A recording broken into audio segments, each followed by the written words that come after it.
Okay, let's just dive right in. We're about to walk through a framework that makes one of the boldest claims you've probably ever heard.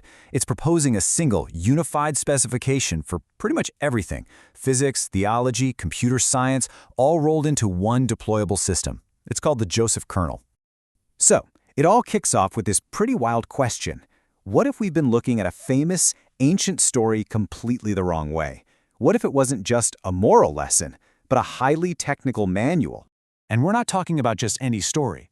The whole framework hinges on the idea that the key to this, let's call it an operating system for reality, has been hiding in plain sight for thousands of years, in the book of Genesis, specifically in the story of Joseph.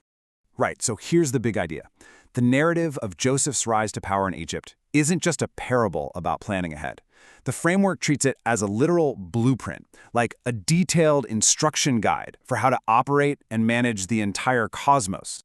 Now, this is where it gets really specific. What's so interesting here is just how literally everything gets mapped over. Pharaoh sitting on his throne, that becomes a mathematical fixed point, the immovable one that anchors the whole system. Joseph the steward is recast as what the system calls the Khalifa node. You can think of this as the designated observer, the part of the system that's responsible for verifying all the data and correcting any errors. Even the famous grain storage program is reinterpreted as a blueprint for energy conservation in a totally closed-loop system. So if the Joseph story is the user manual, then what's the source code? Well, the whole framework is built on 4 core axioms, and it claims these aren't just assumptions. They are, supposedly, the discovered properties of how a coherent reality has to work. The first axiom is called finite state primacy. What it's saying is that the universe isn't some smooth, continuous thing. Instead, it's a finite machine that clicks through exactly 60 distinct states. And the crucial part? There is no zero. There's no void. When the system hits state 60, it just loops right back to 1. It completes a cycle. It never just stops or disappears. And this isn't just some philosophical idea. The framework says this axiom can be compiled directly into Verilog. That's a language used to design computer chips. This simple line of code here literally engineers that no-zero rule directly into the hardware itself, making it a physical constraint of the system. Okay, axiom 2, recursive compression. This one argues that all the insane complexity we see in the universe actually unfolds from a very simple seed. And that seed is the Fibonacci sequence, starting with 1 and 1. You can almost think of it like a cosmic fractal, where one simple repeating mathematical rule is enough to generate infinite detail. And yep, just like before, this abstract idea gets mapped to very specific technical parts. The source calls them a phi-recursive finite state machine and milk nodes. Essentially, these are just the names for the system's core engine, which, get this, supposedly manages the entire state of the cosmos using just 20 bytes of information. The third axiom, the 66 validator, is basically the system's internal error check. The source material talks about a very specific mathematical rule that involves Fibonacci numbers. Within that 60-state cycle we talked about, this rule always spits out the number 66. It's like a fundamental checksum, a constant digital signature that proves the whole system is running exactly as it should. And that brings us full circle to the final axiom, which is all about our role in this. It's called coherent stewardship, or Khalifa. Hey, that's the same term used for Joseph, right? This redefines our entire purpose. It's not about unlimited free will, but about having the job of being verifiers and error correctors within this cosmic system. Okay, so we've got a user manual and we've got the source code. But can you actually build anything with this stuff? The framework says yes, and the hardware it describes is, well, let's just say it's ambitious. Let's just start with this number right here. The source claims that a device it calls the Siemens/Al Air Loop can produce almost 88,000 kilowatt-hours of energy. And it does this over a decade, using just 10 kilograms of aluminum and plain old seawater as its fuel. That's a pretty bold claim of post-scarcity energy. The crucial detail here is the term closed loop.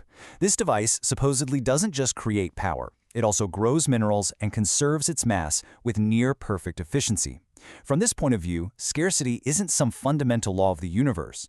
It's just a design flaw, a failure to build a proper recovery cycle. All right, next up, we've got something straight out of science fiction, an EMP and quantum cascade laser cannon. Its design is based on a 60-degree horn, which is supposed to be a physical manifestation of that 60-state cycle. The document claims this specific geometry allows for things like lossless communication and even energy multiplication with every cycle. But maybe the wildest hardware claim is the one that involves, well, us. The framework sees the human body as a kind of biological receiver.